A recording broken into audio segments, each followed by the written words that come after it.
এই this is Raj, welcome to Cineplus. রাক্ষসের trailer drop করা হয়েছে আজকে মধ্যরাতে। বাংলাদেশের সিনেমার ইতিহাসে সম্ভবত এটাই প্রথম যে কোনো সিনেমার ট্রেলার মধ্যরাতে ড্রপ করা হয়েছে। এনিওয়ে, তো চলো দেখা যাক কেমন হয়েছে রাক্ষসের ট্রেলার। Okay, let's go.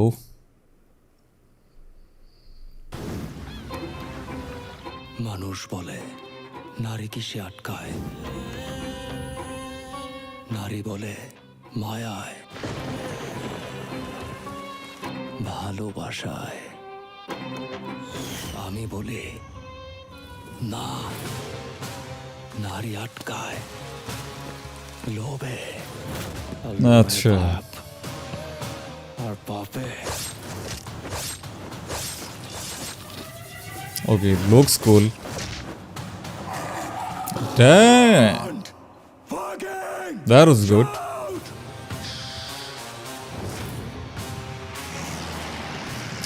মানে খরচ করেছে সেই জিনিসটা পরিষ্কার। পৃথিবীতে ভালোবাসা বলতে আমি তোরেই বুঝি, তোর আচ্ছা। ভালোবাসা।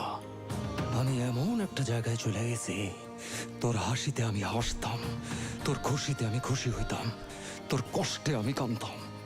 I want to sleep with you, না, motherfucker.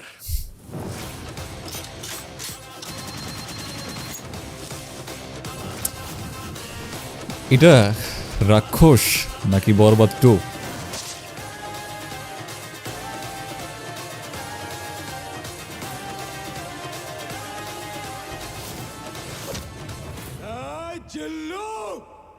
হ্যাঁ, ওকে, অলরাইট। তো বরবাদের ইউনিভার্সিটি সিনেমা। ওকে, তুই যদি ওদের বাপ হস, তাইলে আমি তোর ও। বাপেরও বাপ, fucking grandfather. খাইছে রে। ওকে, I have a lot to talk about this. Excuse me, pregnancy টাইমে আমাদের সেক্স করতে কোনো প্রবলেম নাই তো? বরবাদ দেখে যদি কারো মনে না হয় যে এটা অ্যানিমাল থেকে করা হয়েছে, তাহলে এটা দেখে একেবারে 100% মনে হবে সেই ব্যবস্থা করা হয়েছে, বিশেষ করে শেষের এই দৃশ্যটা। আর যারা অ্যানিমাল দেখেনি তাদের তো দেখে মনে হবে যে বরবাদ 2 দেখছি, যদিও সেম ইউনিভার্সিটি সিনেমা। এখানে জিল্লুকে নিয়ে আসা হয়েছে, যেহেতু জিল্লু ক্যারেক্টারটা অনেক বেশি পপুলার হয়েছিল, এই জিল্লু মাল দে, এই ডায়লগটা টিজার লেভেল থেকে ভাইরাল হয়েছিল, এই জন্য কিন্তু জিল্লুকে এখানেও রাখা হয়েছে এবং সেই শটটা ট্রেলারের মধ্যেও রাখা হয়েছে। ওরাকে একটু টুইস্ট করে এই জিল্লু খাইয়া দিয়ে রাখা হয়েছে। দ্য থিং ইজ, এখানে এই ব্যাপারটা স্পষ্ট যে পরিচালক মেহেদী হাসান হৃদয় তার বরবাদের যে ফর্মুলা সেটাই এখানে আবার রিক্রিয়েট করার চেষ্টা করেছে। খুব একটা বেশি ডিফারেন্স এখানে কোনো কিছুই নেই। প্রিন্সের ট্রেলার দেখে যেভাবে মনে হয়েছিল যেটা তো তুফানের ট্রেলার বা টিজার দেখছি, এটা দেখে মনে হচ্ছে যে বরবাদের ট্রেলার দেখছি। এটা রাক্ষস কম, বরবাদ 2 বেশি মনে হচ্ছে যে ওখানে শাকিব খানের যে ক্যারেক্টার ছিল তার ছোটো ভাইয়ের স্টোরি এখানে আমরা দেখতে পাচ্ছি। সেম একই জিনিস, এবং গল্পটাও দেখো সেম। ওখানেও কিন্তু একটা মেয়ের সাথে প্রেম ভালোবাসা ছিল, তার সাথে ভালোবাসা, এবং সেখানে একটা বিট্রেয়াল ছিল, একটা রিভেঞ্জের অ্যাঙ্গেল ছিল। এখানেও কিন্তু সেম জিনিস দেখা যাচ্ছে।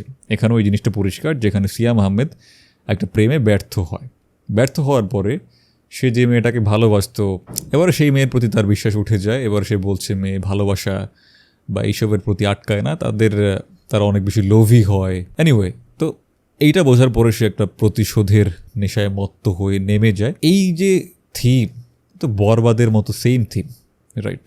এর সোর্স কোড হচ্ছে অ্যানিমাল, এবং এই যে গল্প একেবারে সেম টেমপ্লেটের গল্প হচ্ছে বরবাদের যে গল্প।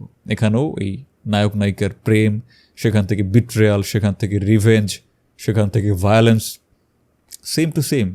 ডিফারেন্সটা কোথায়? এবং ট্রেলারের শেষে যে মানি শটটা দেওয়া হয়েছে, এটাও তো ওই শাকিব খানের যে শটটা ছিল যখন সে চপারে গিয়ে উঠবে, ওই সেম জিনিসটাকে এখানে আবার রিক্রিয়েট করার চেষ্টা করা হয়েছে। তো এটার মধ্যে আসলে সত্যি বলতে আমি কোনো এক্স ফ্যাক্টর বা কোনো ইউনিক ফ্যাক্টর তো খুঁজে পেলাম না। আর এই সিনেমাটা রিলিজ পাওয়ার পরে যেভাবে শাকিব খানের বরবাদের পর একটা ইউনিক আইডেন্টিটি ক্রিয়েট হয়েছিল, বা বরবাদ সিনেমাটা যেভাবে বাংলাদেশি কমার্শিয়াল সিনেমা একটা ইউনিক আইডেন্টিটি ক্রিয়েট করেছিল, আমার মনে হয় না সেটা রাক্ষস করতে পারবে, বিকজ বরবাদ অলরেডি এক্সিস্ট।